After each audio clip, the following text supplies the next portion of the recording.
बहन माई मनीषा महंत, गद्दी नशीन मित्र महासचिव समिति श्री विकास शर्मा जी, डॉक्टर राजेंद्र गोदारा जी,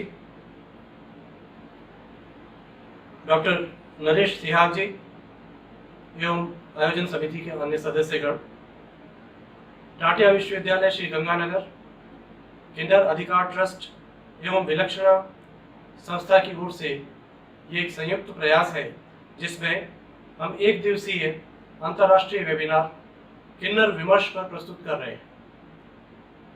इस आयोजन के लिए आमंत्रित सभी सदस्यों का मैं स्वागत करता हूं और अभिवादन करता हूं। पिछले वर्ष जून 2019 में भी किन्नर विमर्श पर हमने एक सेमिनार आयोजित की थी, जिसमें बहुत से प्रतिभागियों ने बढ़ चढ़कर हिस्सा लिया था और मुझे खुशी है कि मैं उसमें अध्यक्षता करते हुए आप लोगों के बीच मौजूद था। मित्रों, मैं फिर आभार व्यक्त करता हूं कि उस सेमिनार में आपने मुझे एक शिक्षक सम्मान से सम्मानित किया था। आपका बहुत बहुत आभार। माई मनीषा महंत इस दिशा में एक महत्वपूर्ण कार्य कर रही हैं और साथ ही समिति के सचिव श्री विकास शर्मा जी और उनके सहयोगी डॉक्टर नरेश सिहाग जिस तरह से दिन रात एक बहुत ही ज्वलंत विषय पर सामाजिक जागरूकता उत्पन्न करने का कार्य कर रहे हैं, बधाई का पात्र।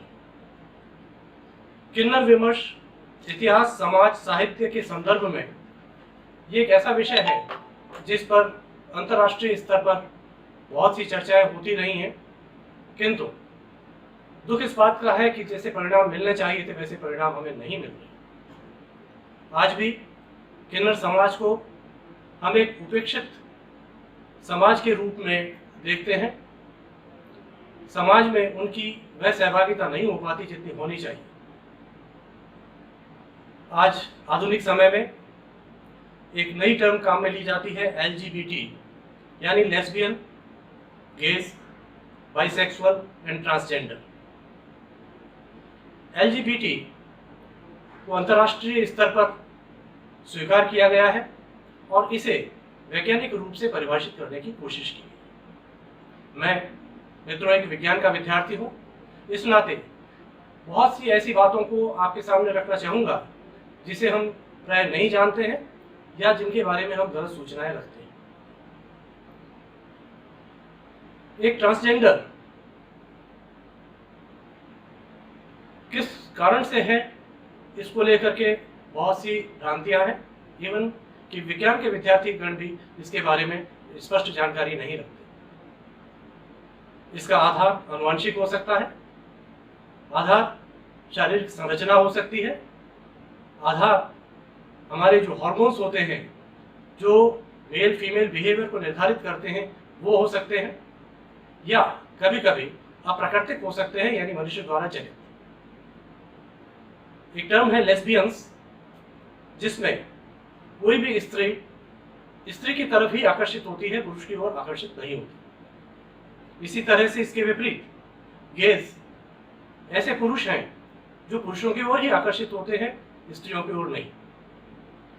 बाइसेक्सुअल संरचनात्मक रूप से ऐसे व्यक्ति हैं जिनमें एनाटॉमिकल एनोमलीज हैं, जिसमें नर व मादा दोनों के ही जननांग अपूर्ण रूप से विकसित पाए जाते हैं। ट्रांसजेंडर एक बड़ी व्यापक टर्म है और इसे मोटे तौर पर मनोवैज्ञानिक आधार पर स्पष्ट किया गया है। ट्रांसजेंडर प्राय ऐसे पुरुष होते हैं जो स्वयं को पुरुष नहीं मानकर स्त्री के रूप में अपने आप को स्वीकार करते हैं। कभी कभी इसका विपरीत भी होता है। किन्नर शब्द कोई नया नहीं है।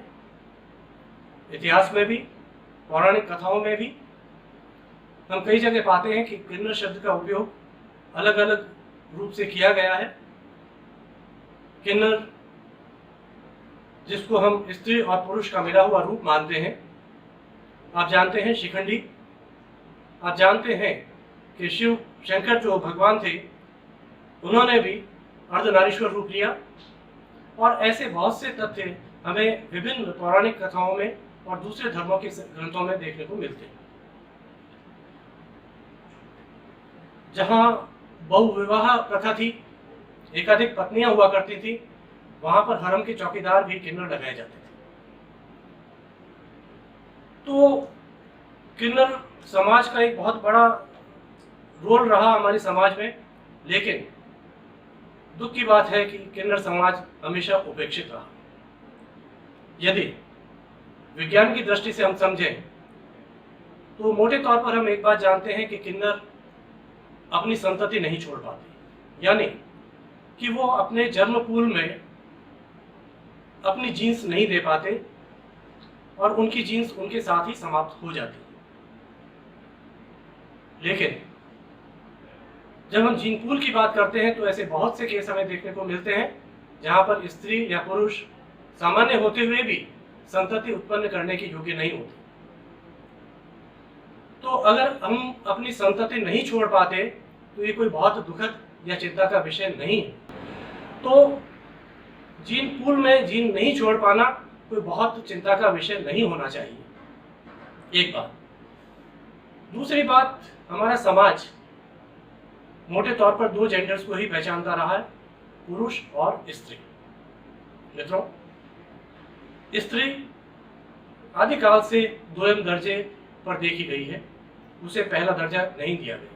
और हमारे समाज में विशेषकर द्वयम दर्जे पर रही स्त्री अपने अधिकारों के लिए संघर्षरत रही और उसे वो स्तर नहीं मिल पाया जो मिलना चाहिए। आज स्त्री ने अपने अधिकारों को पहचाना, संघर्ष किया और पूरी तरह तो नहीं लेकिन काफी हद तक इस बारे में सफल हो पाई कि वह पुरुष के साथ कंधे से कंधा लगाकर खड़ी हो पाई। न सिर्फ इतना, कई क्षेत्रों में पुरुषों से आगे निकली। यहां मैं बात करना चाहता हूं अधिकार की। जब हम किन्नर अधिकार की बात करते हैं तो मित्रों, अधिकार जो है वो याचना का विषय नहीं है। अधिकार लिया जाता है, छीना जाता है, पाया जाता है। मैं निवेदन करूंगा हमारे किन्नर भाइयों बहनों से कि वे अधिकार के लिए याचना ना करें, अपने आप को बधाई वृत्ति से पृथक करें। हम ये मान के चलते हैं कि किन्नर है तो बधाई वृत्ति से ही अपना गुजारा करेंगे, ये सही नहीं। आप में वही सभी विलक्षण गुण मौजूद हैं जो आप पढ़ लिख कर एक अच्छे नागरिक के रूप में अपने आप को विकसित कर सकते हैं। शिक्षा स्वयं को विकसित करने का एक सबसे सशक्त माध्यम है। आपको कोई वंचित नहीं करता शिक्षा से। आप शिक्षा के लिए आगे आइए, पढ़िए, अपने करियर को बनाइए और तीसरे जेंडर के रूप में ही सही लेकिन अपने आप को स्थापित करिए।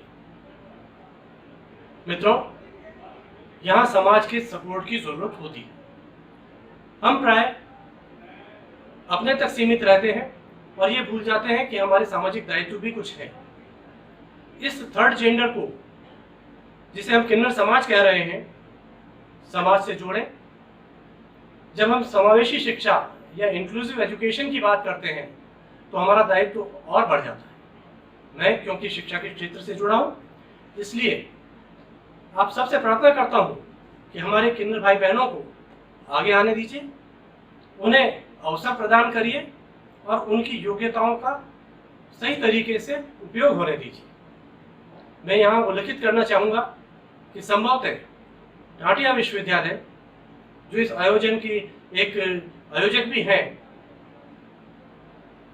भारत में एकमात्र ऐसा विश्वविद्यालय होगा जिसने किसी भी स्तर पर हमारे थर्ड जेंडर स्टूडेंट्स के लिए 0 शुल्क रखी है। हम पीएचडी तक ऐसे विद्यार्थियों के लिए कोई शुल्क नहीं लेते। ये हमारे एकेडमिक काउंसिल और बोर्ड ऑफ मैनेजमेंट ने अप्रूव कर दिया है।